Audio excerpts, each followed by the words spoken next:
Colgate के नाम से लोगों को टूथपेस्ट की याद आने लगती है, लेकिन क्या आपको पता है कि कोलगेट ने एक बार ready to eat frozen food का बिजनेस भी शुरू किया था। जी हाँ गाइस, आप ठीक सुन रहे हैं। 1982 में कोलगेट ने यूएस में ready to eat frozen food का बिजनेस शुरू किया था, और वो भी कोलगेट के नाम से, लेकिन वो बुरी तरह से फ्लॉप हो गया। और उसके पीछे का रीजन बहुत ही सिंपल था।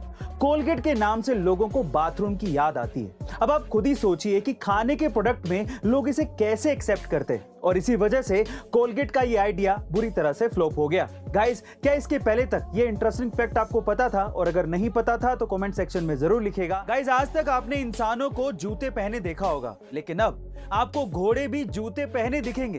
कैसे? मैं आपको बताता हूं। एक्चुअली ऑस्ट्रेलिया की एक कंपनी है जिसने घोड़ों के लिए दुनिया में पहली बार रबड़ के जूते बनाए हैं।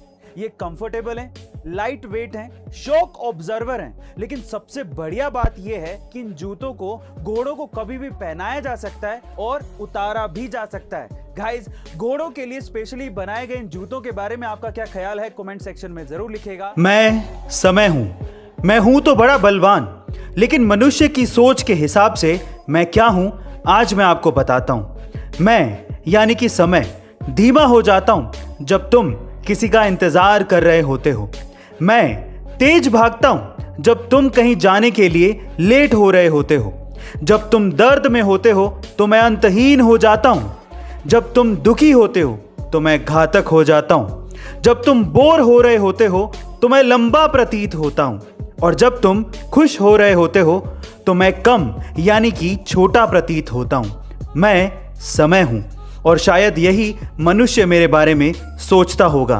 क्या आप भी यही सोचते हैं? बताइएगा जरूर। एक मूर्ख इंसान की 7 निशानियां होती हैं। पहली, वो किसी भी काम पर इतना फोकस नहीं करते, लेकिन रिजल्ट जल्दी आने का इंतजार उन्हें हमेशा रहता है। दूसरा, बिना मांगे फालतू की सलाह देते हैं। तीसरा, खुद को सबसे ज्यादा समझदार समझते हैं। चौथा, मेहनत कम और बातें ज्यादा करते हैं। पांचवा, खुद के मुंह से खुद की तारीफ करने से कभी थकते ही नहीं है। छठा, सम्मान और अपमान की चिंता उन्हें नहीं रहती। और सातवां, अत्यधिक घमंड में रहते हैं, और इसी वजह से मूर्ख व्यक्ति दूसरों को बर्बाद करने की चाहत में इतना अंधा हो जाता है कि उसको खुद की बर्बादी दिखती ही नहीं है। गाइस, क्या आपने कभी ऐसे ही किसी मूर्ख इंसान को देखा है? कमेंट सेक्शन में जरूर लिखेगा। बड़ी बड़ी कंपनियों में सेल्स और प्रोडक्टिविटी को बढ़ाने के लिए अजब गजब रूल बनाए जाते हैं। कैसे? जरा ध्यान से सुनिएगा। सबसे पहले अमेज़न में 2 पिज्जा टीम रूल चलता है। इसका मतलब यह है कि कंपनी में किसी भी मीटिंग में इतने ज्यादा लोग नहीं होने चाहिए कि उन्हें 2 पिज्जा खिलाए ही ना जा सके। मतलब मैक्सिमम एक मीटिंग में 8 से 10 लोग ही होने चाहिए ताकि मीटिंग को इफेक्टिव बनाया जा सके। दूसरा, एप्पल स्टोर में सेल्स पर्सन को सख्त हिदायत दी जाती है कि वो कस्टमर की प्रोनाउंसिएशन को यानी कि उच्चारण को कभी भी ठीक नहीं करेगा।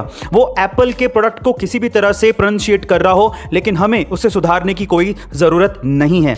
तीसरा, YouTube के हेडक्वार्टर में अगर किसी एम्प्लॉय को ऊपर से नीचे आना है तो वो एलिवेटर को यूज कर सकता है या फिर स्टेयर्स को यूज कर सकता है, लेकिन उसके साथ साथ उसे स्लाइडर की भी सुविधा दी जाती है, यानी कि वो स्लाइड करके भी नीचे आ सकता है। गाइस, आपको ये अमेजिंग रूल्स और सुविधाएं कैसे लगी? कमेंट सेक्शन में जरूर लिखेगा, और ऐसे अमेजिंग वीडियोस के लिए शेयर, सब्सक्राइब एंड लाइक। मिलता है अगली वीडियो में।